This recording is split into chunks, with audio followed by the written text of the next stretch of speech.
How did you get to New York City? Okay. I got to New York City in 2008 on the day of the Puerto Rican Day Parade, which is how I measure time. We just had it, and I was like, has it been 17 Puerto Rican Day Parades? It has. I've been here for 17 years. I've been working on a bit recently where I think if you move from the Midwest, I think you should have to move in on the Puerto Rican Day Parade. Right. Because I think it removes that sort of like main character energy that people get when they move here and they're like, this place is for me. And you're like, this place is not for you. And that trash can's on fire. But I got here originally in 2008. I moved for graduate school. I went to graduate school at NYU and I was a musician. So those were like my two cover stories. Like I wanted to move here because my bandmates were here. They had moved ahead of me. And I needed like a responsible backstory for why I was moving to New York to become a musician. And got into graduate school and was like, okay, we can do that. Like that's at least like my parents aren't going to, be terrified for me and I have like some structure and whatever. So I moved to do a program in performance studies at Tisch and then started with my band here. And so I was here touring and making music under, at first the band's called the French Exit. So that was our first band. And then the Bright Smoke, which is what I toured and performed at for, about a decade. And so that's what brought me originally to New York. Was music always your first love? Yes. I mean, in a serious sense. So I started, my first like foray into art was ballet as a child. So I was very serious about dance. I think I started in the third grade. So I was like 7 years old and I fell in love with, dance. So it was through performance and training and things like that. But I think I didn't really have like a full concept like of what that would look like. I think as a kid, you're like, yeah, I'll just be a dancer. But it wasn't like that, that kind of dissipated, I think it dissipated with like becoming 6 feet tall very quickly. That was not the plan. That'll happen, apparently. But I had like an art epiphany of sorts when I was 13. I had a very musical family and musical house and we listened to a lot of music, but I never really like clicked that like, oh, people make music. Yeah. So the music that you hear that you love like that, it's not like a magic trick. It was like somebody made that. And I hadn't conceptualized that. So I went to a concert the last day of my freshman year in high school. So I was 13 and I went to a Dave Matthews Band concert because I loved Dave. Me too. Love Dave. You're a fellow Midwesterner, so you can't not. Yeah, it's part of it. It's the one thing everybody agreed on. Yeah, but he was also great. Like he's still great. I'm not going to try to like be cool and say that I don't love the Dave Matthews Band because I still do. But it was the first time that I like kind of stood in front of, we had these like weirdly good seats for being like a kid. And I sort of stood in front of the stage and they're all extraordinary musicians too. So which is another reason I like will not entertain Dave Matthews hate is that like all of these guys were like insanely good musicians. And so I watched them make their music that I listened to like in my car and with my friends. And it was this click where I was like, oh, music is made. People make this. And I was like, I'm going to make music for the rest of my life. And so I didn't play any instrument. I'd like taken some like forcible piano lessons like as a kid or something, but it wasn't, it was like, like hot cross buns. It wasn't like, I wasn't good at it. So I was like, I'm going to teach myself how to play guitar. I want to play guitar because we had them lying around. So I literally went home. I locked myself in my room. And for the entire summer, I taught myself how to play guitar. And that's what started me playing guitar and then went to other instruments and stuff. But I became like very serious in that moment where I was like, I will make music and that's what my life will be. So by the time I got to New York, I had been doing that for over 10 years and really slogging through, that's the learning process where you're, slowly trying to build your skill set. And it's a really kind of hard won skill set. And so, and writing, and then you first start writing, and so in college, I like first started writing songs and it was a lot of like, sort of folk songs and acoustic kind of stuff. And you realize kind of immediately, like all the people that you love and the songs that mean so much to you. That's not what your music sounds like.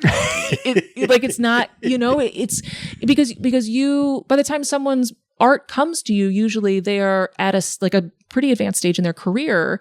And so you're like, I want to emulate that. And it becomes sort of this impossible like alchemy of like, I have all this garbage in front of me and I'm trying to make it gold because that's what the artists I love sound like. But all I'm getting is garbage, and you have to get through that. Yeah.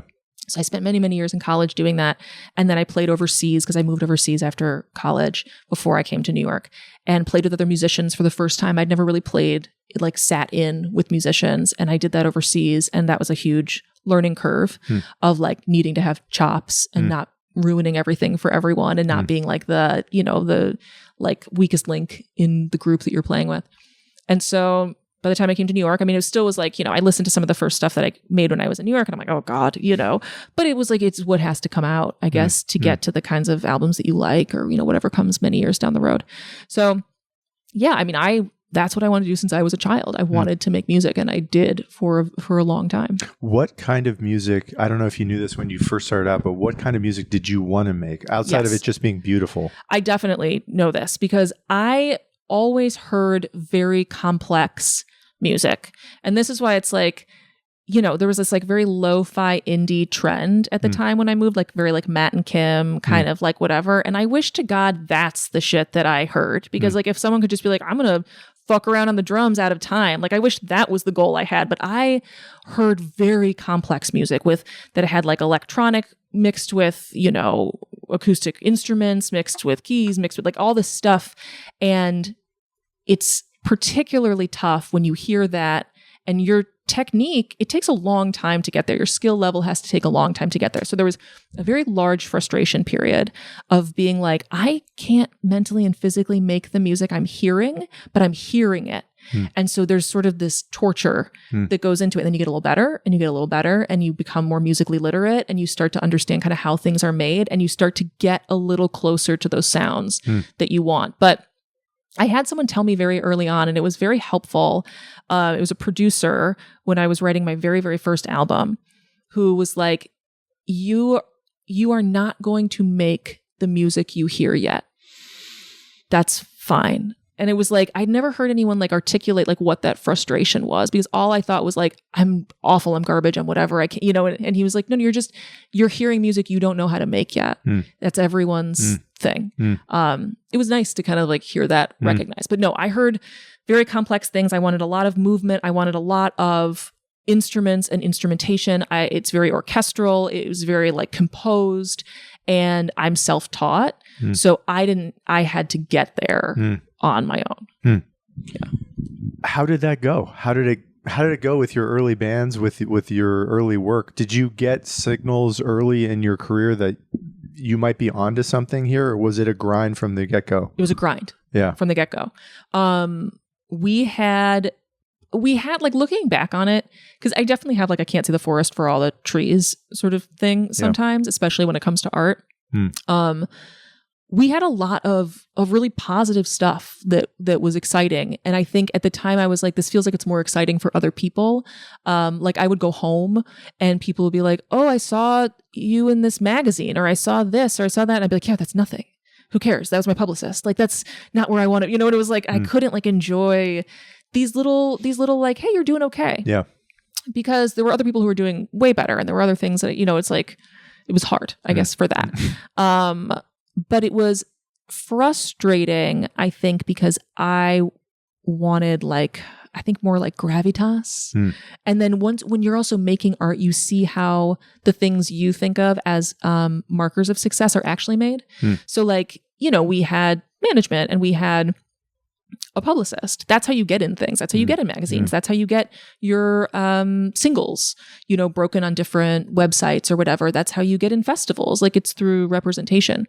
So when I would see that stuff, I'd see like, well, yeah, but that's the business part working. But I want the talent part. It's that sort of like almost naivete when you're like first making art. I want the talent to be so inarguable that like we're like, ushered into all of these things. Now looking back, I don't think they're as divorced. And I think that some of those encouragement, the fans, the people that show up all the time, the people that will see you in cities that aren't your own city, like those are also accomplishments. Like that's also an indicator that like it's it's moving along. But I think it's really tough making art with like a 20-something-year-old brain.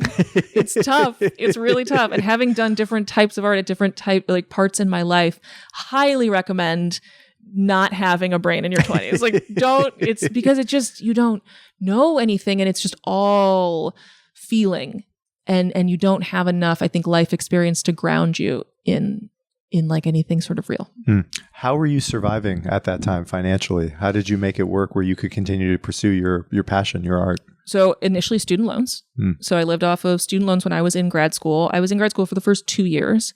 And then I started working for like nonprofits. So I've always, the work that I had done, like when it was like office work and stuff, has always been nonprofit work. So I was having a conversation with a comic recently because we were talking about sort of always making it work. Like you just kind of, everyone kind of makes it work. And even like, you'll encounter people who are like really kind of down and out, really scraping by, but they're still scraping by. And then you think back on it and you're like, how did I make that happen? So I think about like my salary.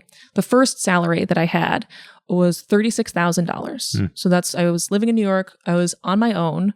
I was solely financially responsible for me and I was making $36,000 and it worked at the time. Yeah. I cannot imagine. Yeah. I cannot imagine how, and again, that was many years ago, but like it wasn't like a great amount of money then. I don't know how I made that work, but we did, So it was always just like office-y jobs and nonprofit jobs after school. You said that earlier in your life, you wanted to do music for your whole life. Did that begin to change at some point? What happened? The pandemic was the big shift because I was really happy in the slog.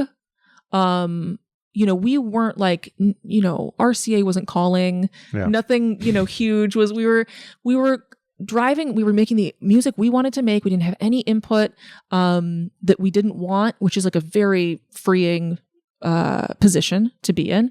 We made albums. We went on tour. We made more albums. We went on more tour. Tour was wonderful. It's my favorite thing to do. I love being on the road in any capacity.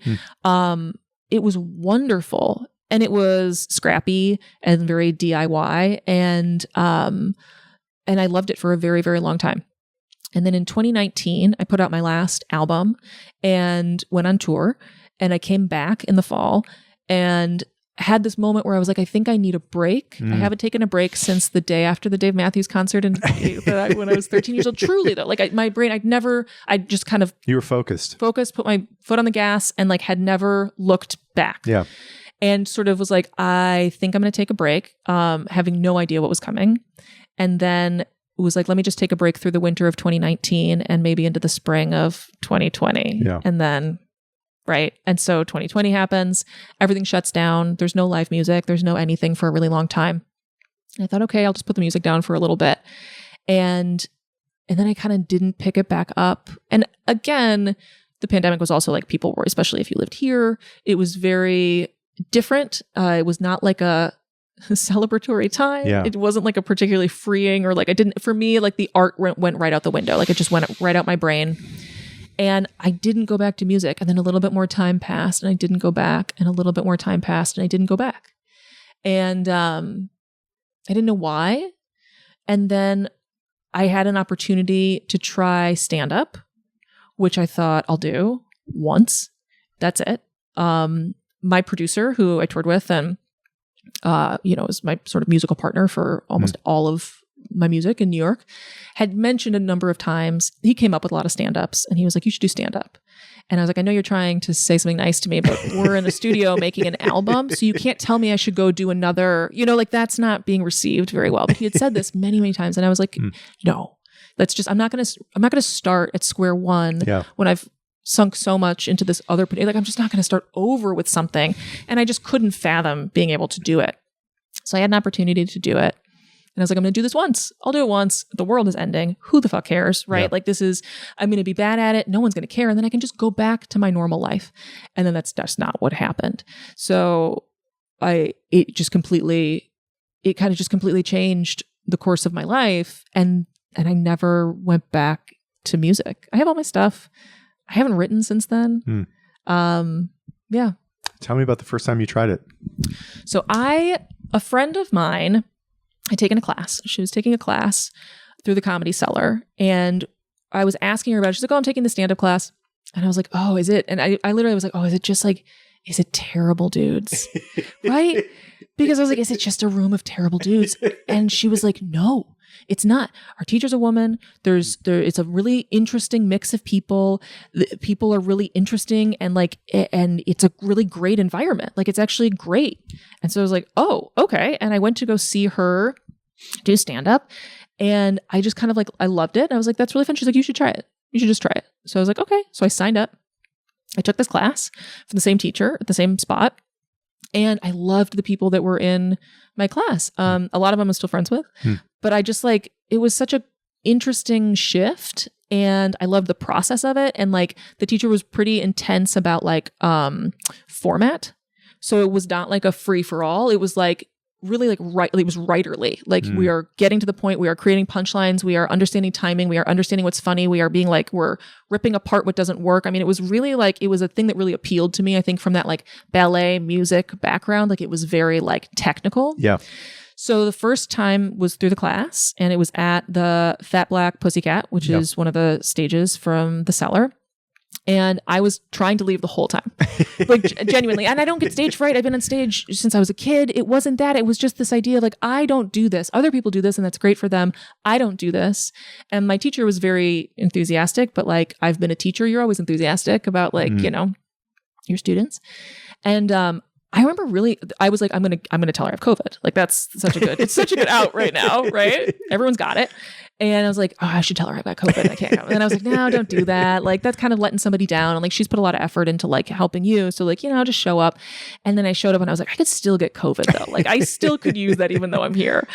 And then I was like, or I could just leave. Who cares? I don't know. I could just leave. You can always bail, right? And then it was the person who was going in front of me, and they were on stage, and I was standing next to my teacher, and I was still I'm going to go. I was in my mind, I was like, I can still get out of here. Then they finished, and she just looked at me and was and just kind of, and then I went on stage, and it was just it completely shifted.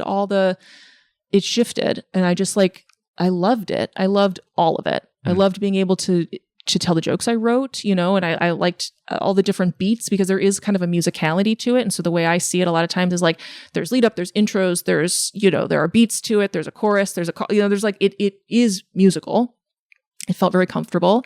And I just loved making people laugh. It's such a simple equation, but it was I loved people laughing at the things that I wrote for them to laugh at. It was, it's the response that you want. And then because I had done that one show, I was able to, through my teacher, she was like, oh, you should go do shows at this club called Broadway Comedy Club, which is where a lot of new comics get stage time for the first time in New York. And she linked me up with the booker there, and I didn't have to do the bringer, which was nice, because that's usually how most people do, how they kind of try to get in, is they do these bringers, which are a little, stressful or tough for people. Where you bring people to get stage time. Yeah. Okay. So I was lucky to circumvent that. The guy was basically no, I sent him my tape, and he was like, yeah, start, he started booking me. And so I started booking there. And because I started booking there, people who were running shows, then they asked me to do their shows. And then there were a couple other clubs that had asked me to do spots there. And then I met other comics. Some of them, there was, one comic, particularly Liz Mealy, has been a mentor of mine. And then she connected me with her people, and then started having me tour with her. And so it was I'm going to do this once. And then it just kind of picked up, and I didn't really have the option to kind of get off the train, because it sort of started picking up pretty quickly. So I was lucky in a lot of regards. I didn't take the open mic road in. Love an open mic. They're useful. They're good. I, would go to them to work things out later, but, I didn't do the same inroads that other people have done, which isn't to say things have been necessarily easy, but I got to start performing. And as a performer, I think it would have been having the performance background I have, to then be okay, I'm going to get into this performing art, but I don't get the opportunity to perform because it's really tough to get stage time. I think I probably would have been disinterested in it. So it was very serendipitous that I was able to start performing right away, because that was something I was oh, I understand how this is. I understand how to perform, and that's a place I'm comfortable. How quickly did you realize this is something you are very attracted to? Was it really that immediate, where you get on stage once and something shifts? Yeah, it's immediate. It's like in the 90s what they told you would happen if you smoked weed and then you would do cocaine. Dead. Yes, Dead. Exactly. Literally. It was what cops think happened when you touch fentanyl. Like it was that. Like it really was. I can actually like very physically remember, because I wanted so badly to leave. Like I really did. Like it's not just to kind of like, I was literally like, I'm just going to walk out the back door and like, that'll maybe be disappointing, but no one will ever hear from me again. Like this will be fine. The physical difference between feeling that to getting on stage and really like, I felt it was just like grounded and like comfortable and all that stuff that I'd been feeling before. It's like it never happened. And then I felt like a completely different person.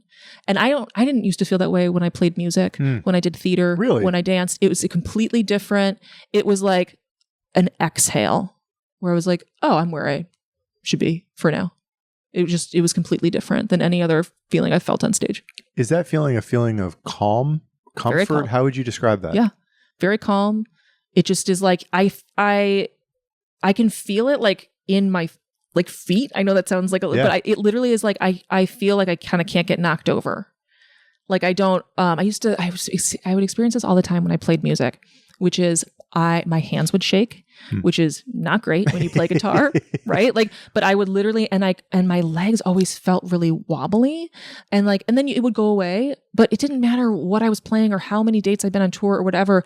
I would always kind of get this almost woozy feeling that I would have to kind of get through the first couple of songs with to be like, no, you're good. You're good. Like, we're okay. And I don't get that ever. It's like, it feels like all of a sudden, like there's like gravity, like I'm like weighted and I kind of can't be moved. What do you make of that? I think that it's just like I might be in the right spot. Now, that might not be echoed. There are probably people in the audience that are like, you are in the wrong place, madam. That's fine, right? But for me personally, it doesn't feel like I'm like out of water in a way. I'd love to hear about the beginning of your transition into this line of work. Where did you go? Where were you? Where did you begin in New York to work consistently? How much of your life did it start to consume? So the focus of my grad school stuff was I focused on politics and policy. So I had a performance background, and then it was like art and performance, art and politics. Like it was very much like, feminist politics, things like that. And so like, equality issues, gender issues, all that stuff was stuff that I was very deeply like I cared about a lot. And then, but in any sort of academic thing, you learn about these things as theoreticals. So like theoretical people, like theoretical inequality, or like theoretical women, or like, and I was like, but these people are real. Like these problems exist. And so when I graduated, I was just looking at organizations that actually like did direct service for people. So, there's think tanks, there's foundations, there's things like that, which I think, are all solid, usually pay pretty well for the nonprofit world, but you're still kind of in this somewhat lofty space. And I wanted to like work with people directly. So there was this organization in the Bronx, and they worked with women. It was like an educational organization that worked with women. It worked for like job placement, college preparatory work, but it was working to try to get women to a place of financial autonomy. And it was that was it. Like every day, like people would come to the space and we worked with them to try to get this like very specific end goal. So, it's a 9 to 5. That was a little tough insofar as there's a lot of peopleness. There's humanness to it that you can leave your office at 5, but that stuff like really sticks with you. Yeah. And that definitely there was like a calibration effort to try to be able to like function. So you go into a job, you hear about the worst sadness and horrible things that can happen to people. And then to be able to like leave that at the door without being like callous and try to be funny and try to or try to be creative, or and like you go on tour and it's like you're like trying to figure out like which hat do I wear on stage, and then you're like, this is pointless, like what am I, it's like the amount of privilege that you have to even be able to be creative or take risks. So I've always worked in some capacity with nonprofits, and I am at a spot, I do think, where, I hear about a lot of people, and look, I'm not in a spot where like my job is some sort of horrible, abusive, mind-numbing job that you hear that, you know, people have in like corporate America and things like that. So I am in a spot where like I have a lot of flexibility to kind of be like, to compartmentalize and to be this person and then to go out and do my creative stuff. Obviously, some weeks are very tiring and you're just like a little bit more tired because you had more work to do or whatever. But I don't feel like my job is something that stops me from doing art, mentally or physically. It's not a 90-hour-a-week job. I'm not doing stuff like that. Like I'm able to have these other facets of my life. Yeah. I've also been doing this kind of stuff for long enough that I've gotten to a place where I can have these many different personality buckets that I'm able to kind of work in and out of pretty easily. When you started getting stage time for this new stand-up interest of yours, which I assume was post-pandemic, where in the city were you performing? How often did you feel like you wanted to be on stage to, I assume, try to get better at this? Yeah. So I was performing at Broadway and Greenwich. Those were like the first two places that, like, established clubs that were like letting me get on stage. And then I was doing independent shows, so bar shows, reaching out to people through like other connections. Doing and those can happen anywhere. Sometimes the independent shows happen at clubs. You know, they'll get like, you know, a night to do that. They're in the back of rooms at bars. They're in small theaters, you know, places like that. And then I got passed at New York Comedy Club not that long into comedy. And so then I was able to start doing, you know, late night spots, check spots, things like that there, which is like a really incredible teaching process because you know, those are tough spots in general, right? Those aren't like the prime spots. But the audience doesn't know that. The audience doesn't know the hierarchy of that. They don't really know what a late night check spot is versus the second comic that they saw. Yeah. So it'll be like comic you know, comic you've seen on Netflix, comic you know, me. And then everybody goes home. And I can't be like, oh, I'm just going to be worse than everybody because you can't do it. So you have to operate and force yourself and push yourself to be, you know, obviously it's like as close as you can, but like you want to be as good as it so that there's no dip in continuity. And I think you kind of realize that immediately. And that's like that's like training ground, right? That's you can kind of like sink or swim for that.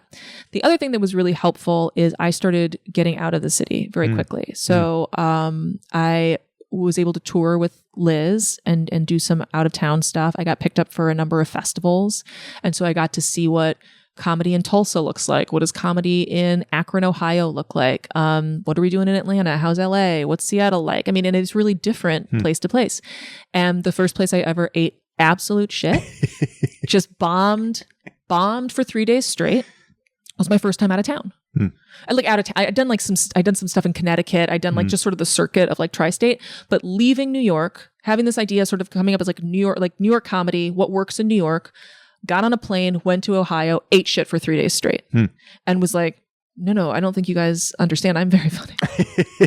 I don't think you know, but it was like, no, like this is different. Like every place you go and what works in like a independent show in Bushwick is you can't necessarily sometimes you can take it on the road. Sometimes you can't take it on the road. You have to figure out how to be funny in Akron, Ohio, if you're going to go to Akron, Ohio. What have you learned about that? About how to adjust? What have you seen? What have you learned about the out of town shows? So there's definitely nuance between cities. Yeah, I'm sure. And like you could, you know, everyone will kind of give you the like, oh, this place does this place you got to whatever. But I do think the big thing is people want to laugh. It sounds like overly simplistic, but people want to laugh. They want to get to the laugh. They sat down, they got a babysitter, they paid for a ticket, they did the drink thing where they got to get like 1 billion drinks and some chicken wings. Like they put money down, right? So you can't just get up there and like best man speech it. Like you need to make them laugh in like 30 seconds of you getting on stage. And then you got to do it again. And then you got to do it again. And you got to figure out what makes people laugh, what's funny, what's weird, what's not, what's too personal, it's like you have to get to the point. And I think that is the thing I really liked about the teacher that I had. And like the first time I was introduced to how comedy works is her thing was like, get to the laugh, get to the point. Nobody showed up to hear your rough draft. Get to the laugh. And that was like, everyone has things that kind of you bat around in your head and you're like, oh, that's kind of a quippy little whatever. They don't want to hear that. Yeah. They drove 30 minutes to get here. So like, what is the funny stuff that you're going to say? And then if you've got some stuff you want to experiment with a little bit, get the goodwill, do it in the middle of your set, pull back if it's not working, and get on with the rest of the show. But you are an entertainer. You have to entertain people.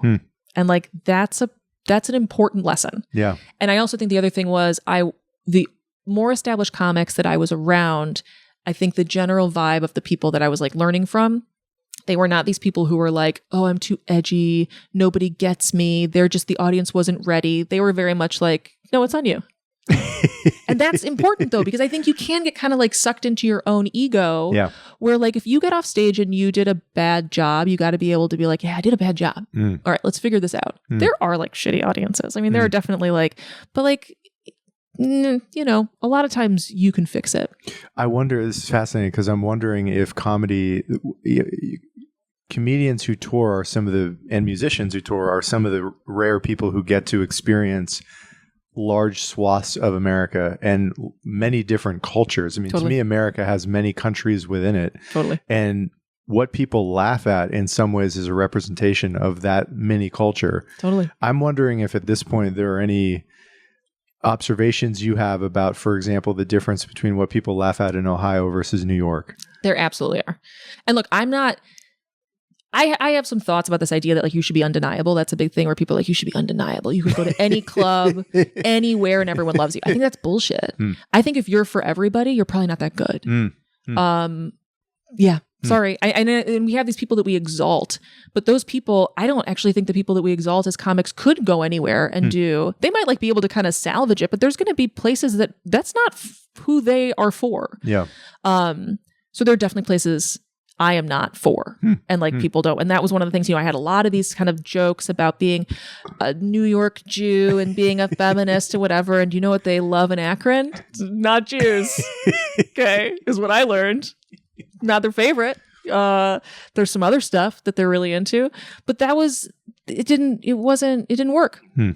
So yes, I think in general, New York audiences, I think they have a stereotype of being like a little bit more, I mean, for lack of a better term, like intellectual, or at least open to like more political stuff, more intellectualism, things that maybe are a little bit more like offbeat. So like alt comics do better here, where they maybe have a little bit different structure. They're a little offbeat. They're a little quirky. You kind of have to hang in there, figure out, you know, and people have a little bit more patience for it. And there are places where that's not going to fly. Yeah. Not because people are stupid, but because they're not smart. Right? No, I'm just kidding. So no, but there are places where like offbeat, quirky stuff is threatening and unwelcome. So like there are certain comics who are here, and I'm not like an offbeat, quirky alt comic. That's not what I do. But there are people here who operate like that I think are really cool and artistic, and I really like what they're doing. And there are cities they definitely cannot go to that there's not an audience, unless it's like their own fans who are filling a theater, but like they're not going to be able to drop into a club in Jacksonville and do well. In the same way that like there are people who operate with topics that when they come up here, they eat shit. You know, like I do think like New York audiences don't want to hear about how like you don't understand people's pronouns. Nobody wants to hear that. Like it's hacky. It's dumb. Nobody wants to hear about how you hate your wife. It's like, no one wants to hear about it. Yeah. That shit kills some places. And like, okay, then that's where those people work. And the people who are doing other stuff are going to work in different markets, and they're going to do different stuff. Is your takeaway from that for you as a relatively new comic, it's all about finding the pockets of the country where your humor works, or that you can be a chameleon and change your set, change your bits in various parts of the country and do well anywhere? I can change a little bit to it.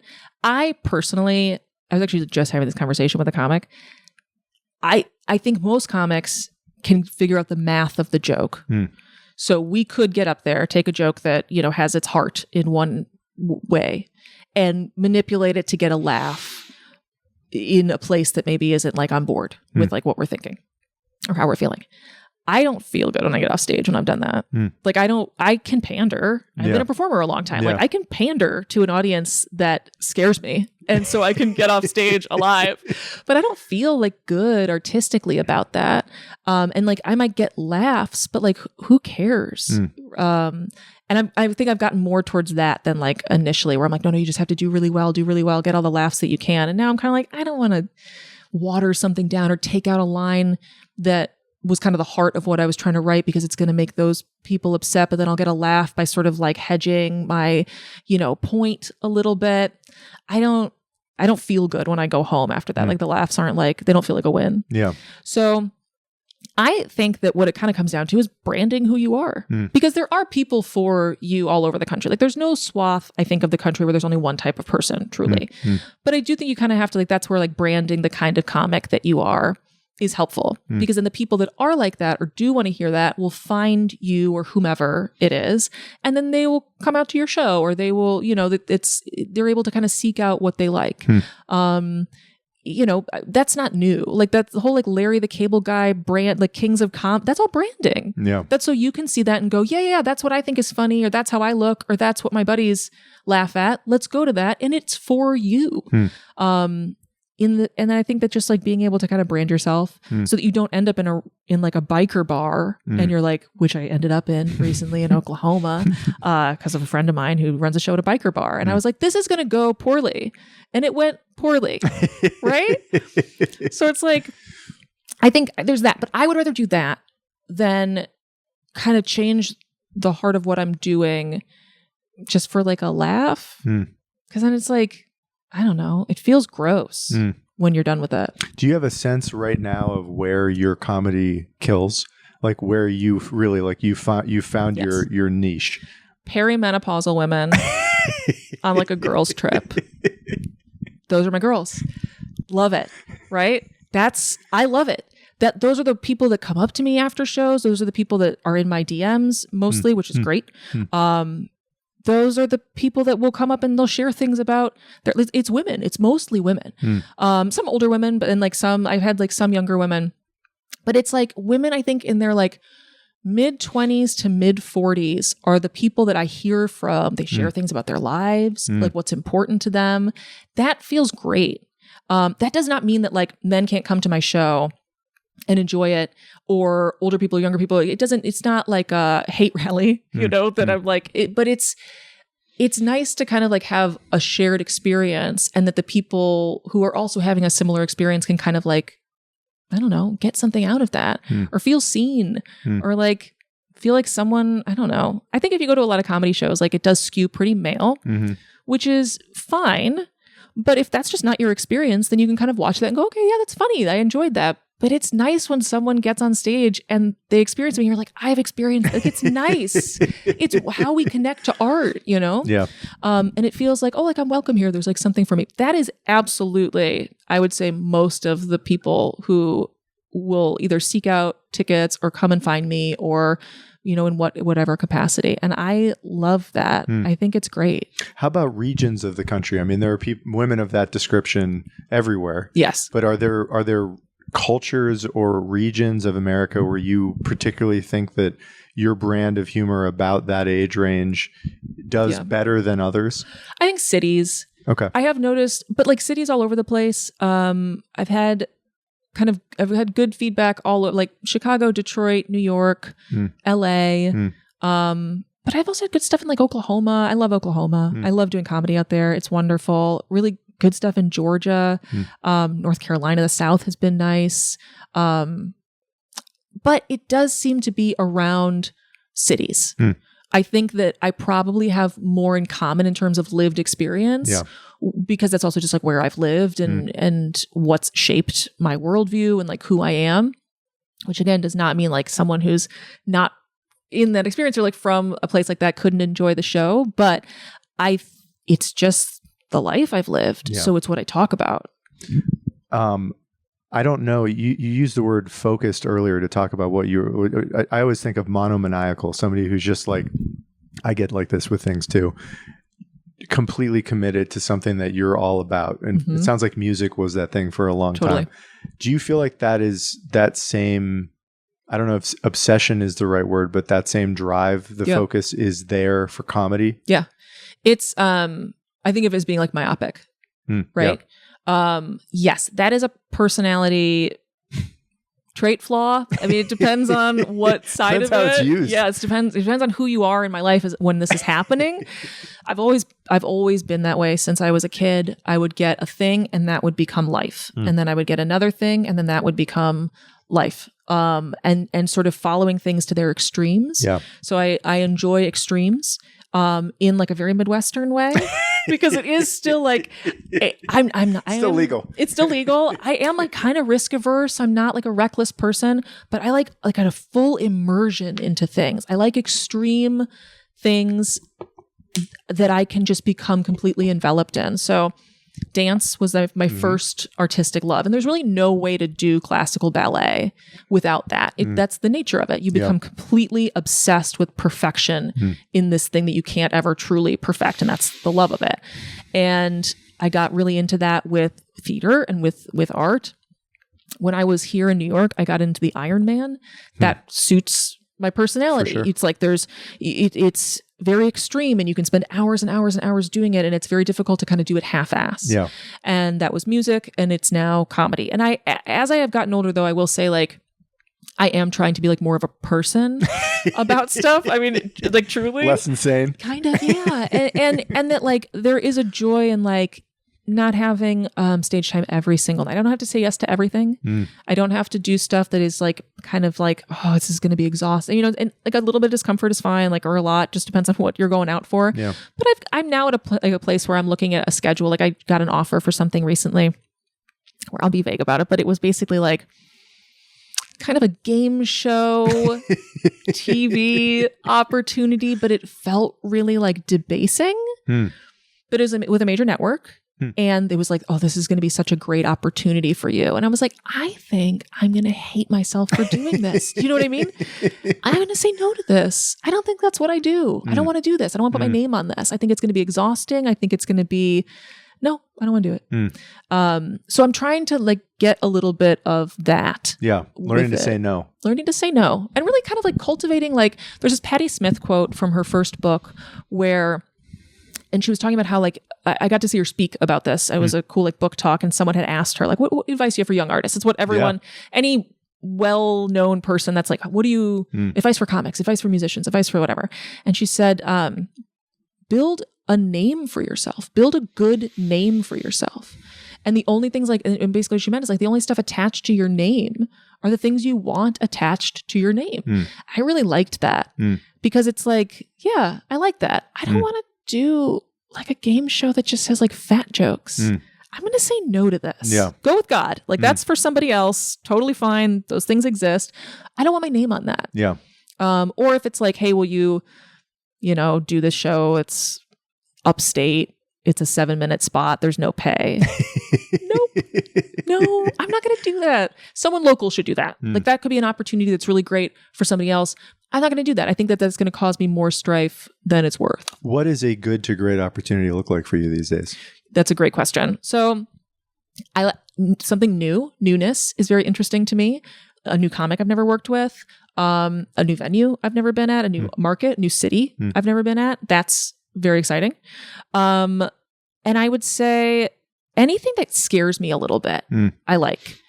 Maybe it's a little bit like I did some headlining spots in the first 45 to 60 minutes sets that I'd been doing, and being able to hold a weekend at one venue. So being able to do, multiple headlining spots a night, get the tickets sold, headline the venue, do a good job.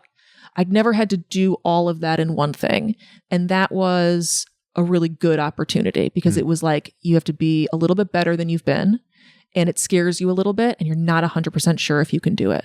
And like that to me, it doesn't have to be flashy. It doesn't have to be like, although, I mean, it was a great club and like, I don't want to say it's like not prestigious, but you know what I mean? It doesn't have to be like something that I'm going to be like bragging about or whatever.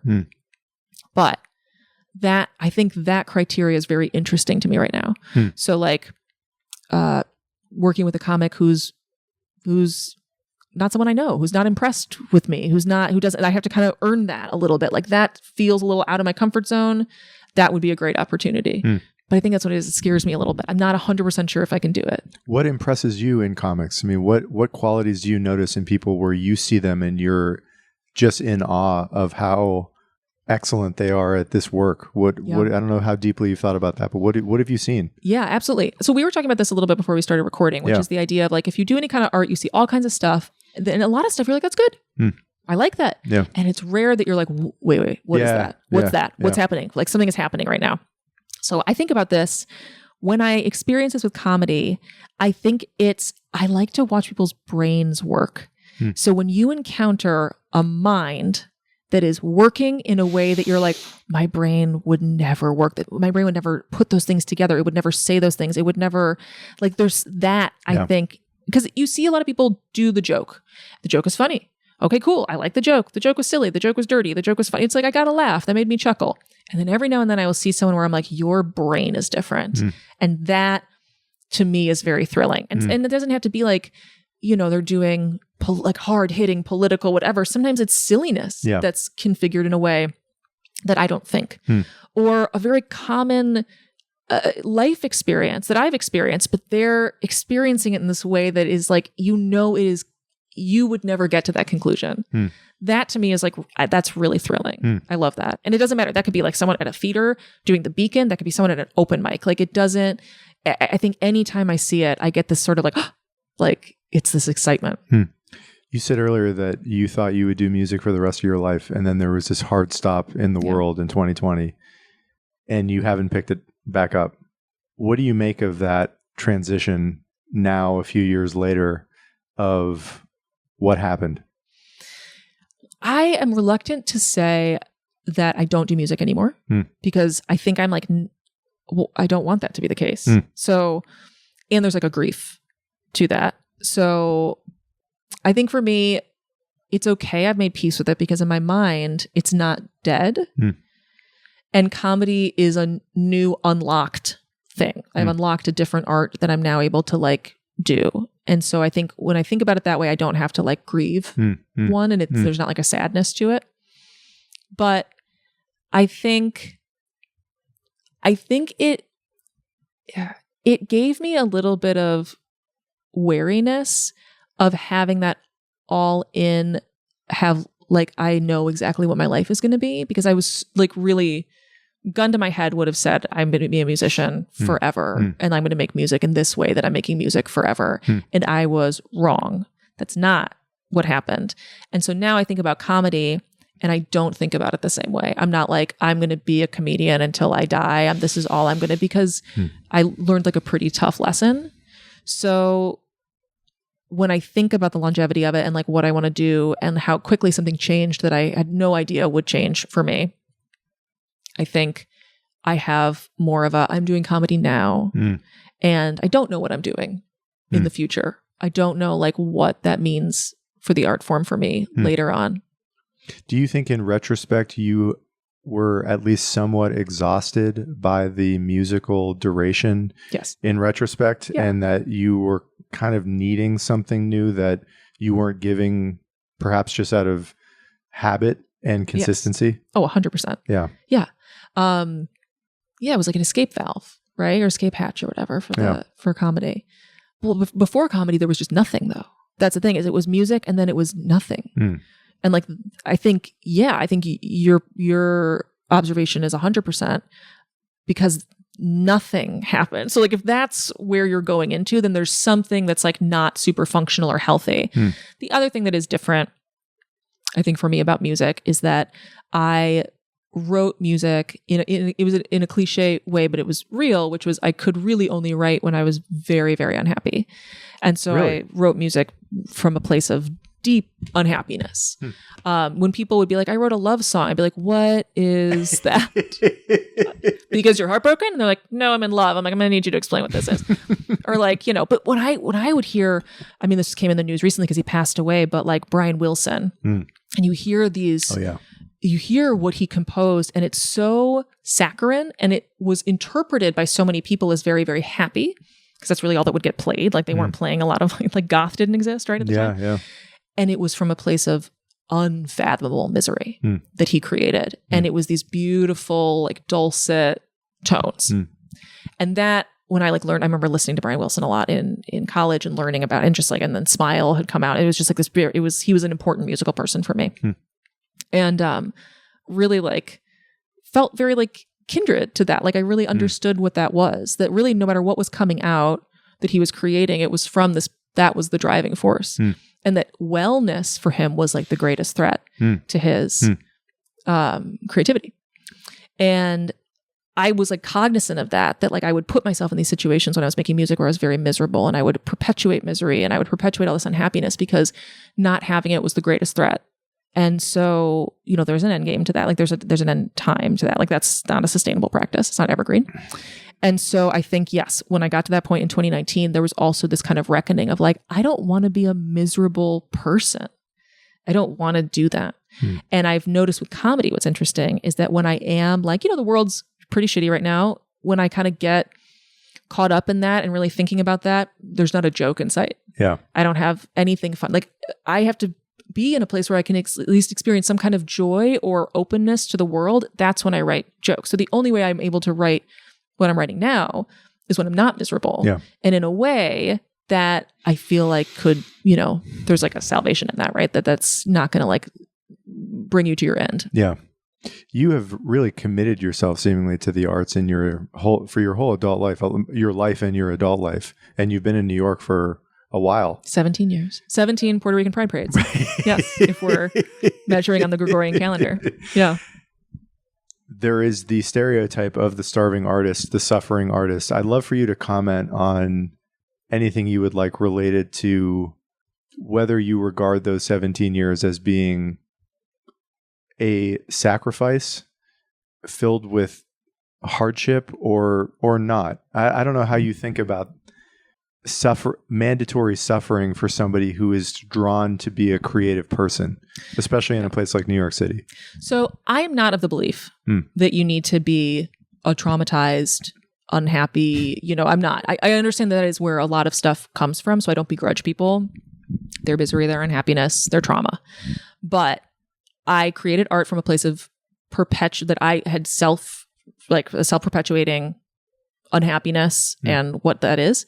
And it's not great. Like there's nothing at the end for you there. So I do feel like I can speak from a little bit of experience in having, you know, unhappiness, trauma that was not of my own creation, those where it was of my own creation, and then also experiencing creation of art from a place that's not coming from that. And my, I guess, advice to people would be that the endless misery and suffering, there's nothing there for you on the other side of that. So you experience what you have to experience, but like I do think that you kind of have like a responsibility to like claw your way out of it any way that you can if you do want to create any way you can, and maybe you can't, and that is something I have a lot of empathy for, but like if you can at all, get yourself out of that hole. Because I don't think that you have to have that to create. And I think that we romanticize it always. We've always, I mean, like you can look back at artists from whatever. We've always romanticized this idea.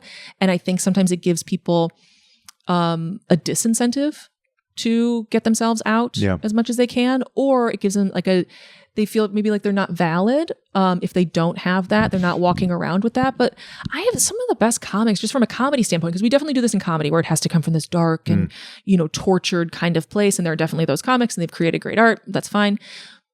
Some of those brilliant people I know are fine. Yeah. And they had good childhoods and they had nice parents and they're very lucky for that. And not everybody gets that. Yeah. But they're not pretending to or tanking their own lives. They're just kind of existing and they're still able to create great art. And I think for me, looking at those people, it's just a reminder that like you can be well and do what you need to do. I think it's really tough to know in your 20s. 20s are just a little tough. They're a little tough. Be a miserable fuck in your 20s. By all means, do it.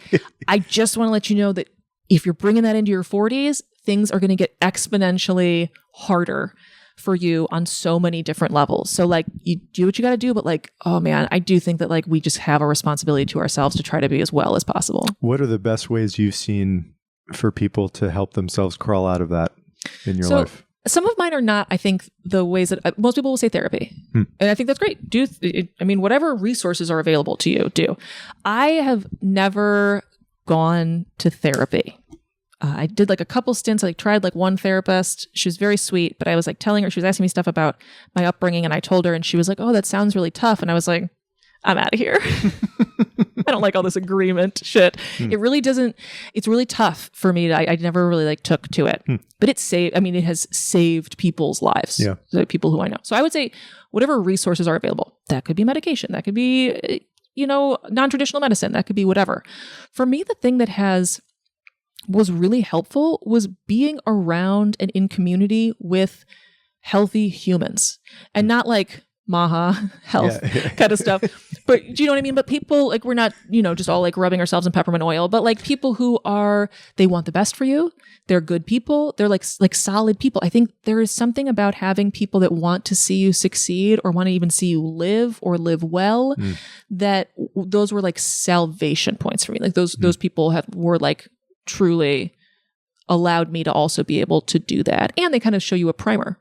When you see someone else who's able to function and kind of get through the world and process big, scary, bad emotions or whatever, then you kind of have this primer in front of you where you go, okay, I think I know how to do that. That resonated for me because I think example is something that works for me. But if yours is therapy and Lexapro, and that's what allows you to function, that is the way forward. But community for me, I think, was a big thing. The other thing is I started having things I wanted to be alive for. And that was not always the case. And I was actually thinking, it's funny how you're just like dicking around and then you have like thoughts you weren't prepared for. Do you know what I mean? Where you're just like, no, this is too much for the back of a cab. Not now. But I had this recently. I was going over the bridge, which, like, fuck the fucking bridge, man. You will be just going about your day, and it's just this magical portal into like nostalgia, which is like, if you are going across like the Brooklyn Bridge or the Manhattan Bridge and it's like sunset, good fucking luck. Just having like a normal thought. But I was having too big of a thought. I was driving over after a hair appointment in a cab, and it's just this kind of beautiful thing. And I was really genuinely thinking of a laundry list of things I want to be around for. And it was like, I have a partner I love very much. I have a dog who I like don't want to destabilize their life. I have shows I'm looking forward to. I have jokes I haven't told yet that I have outfits for the summer I have not gotten to wear yet. I mean, this stuff, it can be stupid. Like, it doesn't, but I literally was kind of going through this list of things I want to be here to do and see. And I did not always have anything on that list. And so there was a feeling of like immense gratitude. I'm so lucky to have gotten to a point where I have things that I want to be around to see. But I think you can construct that list. I didn't know you could construct that list at any time. And I think that you can, of just like, what are some, it could be like the McRib is coming back. It doesn't have to be big. But like, I think that's really, I think sometimes we don't, that can become really overwhelming, I think, for artists especially. But it's like, even just like, there's art in your brain you haven't made yet. You got to stick around to make that art and whatever you got to do to be able to do that. But that I think is the list of things you need to be here for is important. And I think having people around you that can show you a primer for how to exist is important. You talked earlier about how comedy venues tend to be mostly male. I'd love to open up your thoughts on what it's like to be a female comic. I mean, sure. I don't know what the percentages are in New York, but I would guess it's probably 1 in 4. Yeah, which is probably more than most places. I would bet. Because there's so many like? Comics. What for you in your experience so far? So I will say, and I want to put a caveat on this because I did come into comedy older. Yeah. So like you're already kind of coming in at an advantage. I do think like some of the really challenging stuff that female comics experience are compounded by youth. Yep. I think sometimes, being younger, it's like, I don't know, you just have to maybe deal with a little bit more bullshit. I think people are less likely to kind of push boundaries or to try shit or to say shitty stuff to someone that they think is gonna yell at them. And like, if you look like their aunt, they're probably not gonna like, you know what I mean? Like there's just less of a likelihood. It's not zero, but I don't have to deal with a lot of bullshit from like people in their 20s because I think they think I'm going to yell at them. And they're right. I will. But I also won't stick around for it. I mean, that's the other thing too, is I think you lose your patience for it as you get older. So you're not always in these situations. You're not like putting up with a lot of the stuff, which, can increase your likelihood of that. But my experience as a comedian who is a woman, has been really positive. I say whatever the fuck I want to say on stage. I have not seen it as a limitation. At the places that I have gotten to work that are like serious, like the good clubs and whatever, they don't really fuck around. Yeah. Now, does that mean that there aren't like, you know, a lot of bookers and people around the country, just like anyone, they want people who look like them, who have their shared experiences. That's a pretty human thing. And it's tough. Like there are very few, I think, kind of gatekeepers who are able to be like, okay, well, this might be my experience, but it's really important that this group is also represented in this group and this group. But, and look, there are, I'm sure, audience members, as soon as I get on stage, they're like, oh, I don't want to listen to this. That's fine. You don't have to, right? This is kind of, that's fine. It's not going to ruin my night. For the most part, I've had a really good time. And I've gotten some really good opportunities, and I've gotten to meet some really incredible comics. And I've never really had, I think about this, like I've never had anyone who I think is like a serious person or whose career I envy, who has been weird about like female comics. I've only really seen it with like weirdos at open mics who aren't going anywhere. And even then it's like, this is kind of rare. But like no one who I was like excited to meet, you know, or excited to be on a show with is tripped up that they might be a man and there's women. Now, that doesn't mean that they're not out there. Yeah. But I do feel like it's not gaining as, I don't know. I don't think it's as like advantageous for people anymore to be really close-minded. But there's also like, you know, there's like these sort of like podcast clumps that are sort of this like kind of like Rogan sort of sphere or whatever, but I don't interact with that too much. Now, again, like the longer you were in something, I'm sure like I will hear shitty stuff or I won't get opportunities or whatever because of this or that. But I haven't seen it as a hindrance and I haven't felt it as a hindrance. And I'm sure it will come up, but it's not a majority of my experiences. Who have you been excited to meet? And I guess to ask another way, who in the city as a comedic artist do you really look up to where you think, God damn, they're just so good at this? So many people. There are definitely people where I've ended up on a lineup with where I'm like, I don't belong here. Especially early on. I ended up on some lineups because, as I said, you know, Liz Mealy really helped me out early on. I mean, Liz is absolutely one of them. She's someone who I'm now close to. And so, but, you know, originally when I was like opening for her, I like, it was kind of like, I don't know if I can do, you know, it's like, I am not on the same level as she is. I'm here. Is this charity work? Like what is, you know, and like really kind of, so that was thrilling, obviously. And it still is. I love watching her do her work. But because of, you know, how established she is, when she would vouch for you, doors would open. And I remember there was one show early on. It was in November. I had started comedy in August. So we were talking 3 months into comedy. And I end up at a show at New York Comedy Club with Hasan Minhaj. Oh, yeah. And it was the only show besides that first show where I literally was like, I am going to leave. I am going to leave. Because it wasn't just him. It was Rosebud Baker was on that show. Zach Zimmerman was on that show. Ismail Lufti was on that show. Daniel Simonson was on that show. Yeah. And me. That doesn't make any goddamn sense. That's a hell of a lineup. That's a crazy lineup. Yeah. And it was Sean Murphy's show. It was lovely. And he's also fantastic. But he like really helped me out and was like, sure, come and do my show. And he, you know, I was already like super intimidated because of the lineup. And so I thought originally I was going to follow Zach Zimmerman, which I did not want to do because he's tremendous and he's interesting and he's different and he changes the tone of the room. And it's like, you can't match him. He's his own character. And I definitely didn't have enough of like the experience to know like, that's okay. You can be your, like, I didn't know how to change a room basically. So I was nervous about that.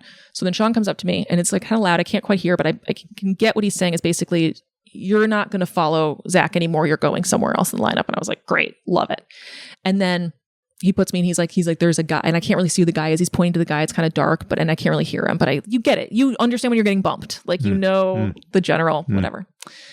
So I was like, that guy, great, fine, whatever. That guy comes and sits next to me. I'm like pouring over my notes. I'm going over my notes because at this time I would like really memorize what I was going to say. Like I was very locked into like kind of exactly what I was going to say. And I kind of see the guy next to me. I sit down. He sits down. He goes, oh, hey, what's up? I'm like, hey, what's up? And I'm just kind of like, you know, whatever, blah, blah, blah. And then Sean comes over and he goes, basically, he's going to go and then you're going to go. And I was like, yeah, cool, whatever. And I'm go back to my phone. And this guy stands up and I look over and I was like, that's Hasan Minhaj. I have to follow Hasan Minhaj. And it's also, he's famous, and that's a different experience of like having to follow famous people. There's an energy when someone is famous that the audience is very excited about. And he's so charismatic. And I'd never seen him do stand-up before. He's big and he takes up space and he runs around and he's so much energy. And I was like, I want to follow Zach. I'll go back and follow Zach. I don't want to follow this guy. And I watched this and he's mesmerizing. He's so good. He was so funny. And then Sean comes up and he's like, actually, Ismail's going to go up. So like, you don't have to follow, so then it ended up being fine, but I still had to like, I was like, I'm going to tell Sean I have to go, that this was a mistake. He's fine. He's got plenty of people on the show. And I'm just going to like, but the only reason I didn't is that where I was sitting in the club, in order to leave, I had to walk through the entire audience. And the walk of shame. Yeah. And I couldn't do it. And I did my best, and I was medium at best. I mean, I was absolutely the worst person on the show, obviously. Like that's not, but I like stuck it out, and I like, and I did this thing. But those were all people that I was thrilled to even be able to see on a show. And now I will still have that where every now and then it's like someone will show up on a lineup. I got to follow Todd Barry the other night. He's wonderful. He's one of the comics I have like the longest history of watching, and he was delightful and in the moment and just like wonderful. And that was nice. It's gotten to the point now where it's like, it's exciting for me to be able to do that. I don't get filled with like a sense of dread, but some other comics that I will always show up early and watch their set. Sean Patton. Yeah. I love him. And I've gotten to see him do stuff where I've seen him do it a couple times, so I know it's worked material. And then getting to see him just kind of take over a room or bring up something that kind of happened and just sort of go off the cuff. And he is very, very smart. And he's a wild boy. Yeah. And you never know where it's going. And it's just, but he's smart, and he's really engaging, and I really like watching him. Daniel Simonson, I would say. I love him. One of my favorites. Yeah. I have had to follow him a few times and have never done well. You can't follow him. You think you can. He's an N of one. Yeah. You think you can because he's low key and you think, I got this, but he scrambles people's brains. He does. He scrambles people's brains. I did a show once where I was following him directly. It was like an independent show on the Lower East Side, like relatively soon into comedy. And I remember thinking, I got this, because like he's so low key and I'll just kind of change my tone or whatever. And the audience asked to bring him back during my set. I got on stage. Their brains were so scrambled. He was so funny. Yeah. He's so funny. Yeah.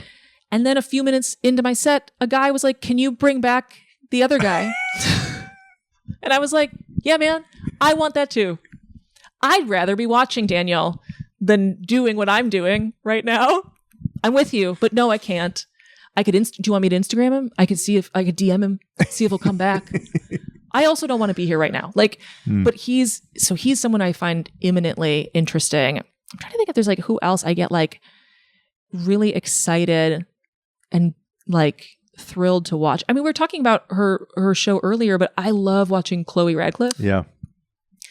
She's so energetic and in the moment. And I've been lucky enough to have her. I've had her on my show, and I've gotten to do shows with her, and I've seen her do, I think one of the markers that I always find like very, like kind of a marker that something interesting is going on for me is I've seen her material. I know her material. And then I will watch her do her material, and I'll get tricked into it again. Yeah. Like I fall into thinking like, oh, she's just off the spontaneous cuff. And I'll know parts of her set, and it still gets me. I love that. I think that's great. But yeah, there's a lot of people, but it's usually, it's that same thing I said before though, which is like brains that mine would never ever come up with. I know for a fact I could work for hours and hours and hours and it would never come up. I really like Gianmarco Ceresi. I really like watching him on stage. I find him thrilling. I like his style. I like the physicality of it, the theatricality of it. I really like it. I love a good performance. And so I like how he's all over the place and it feels choreographed, but it's physical, and I like it. I really like him. So yeah, that's another one I get excited. I'll peek my head in and like watch if, I'm on a lineup with someone, or I'll try not to miss their set. I know you're just a few years into this, Two and a half years. How do you, I like to ask every guest this, how you think about what success looks like for you in this field, whether that's already what you're doing. You've been in the arts for a while now. Like, how do you think about that word for yourself? It's different. I think my idea of success for comedy is far less grandiose than the way I viewed success when I was doing music. And I think that is due to maturity and age. That I think when I was doing music, success was grandiose. Yeah. It was fame. Yeah, absolutely. And being recognized, being, whatever. It kind of goes with the sort of, it goes with the kind of like rock star desire mentality. Yeah. But it wasn't fun.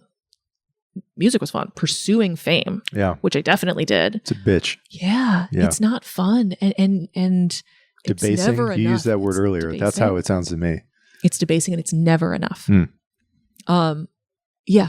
I said that I'll get to the part about comedy, but there were things that I look back now and I'm like, wow, I'm really proud of that with music. Like that was really cool that happened or we got this or whatever. And at the time it was never enough. And that makes me sad because I never celebrated those things. So for comedy, I don't have that. I have these like things that I would really love to do. There are theaters I would really love to play. There are people I would love to open for. There are clubs I would love to work.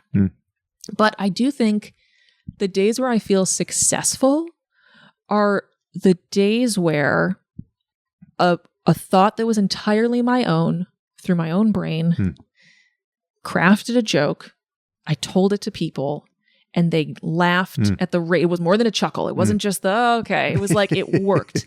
My brain made art that worked. And like that feels kind of unparalleled. Yeah. And I would like more of that.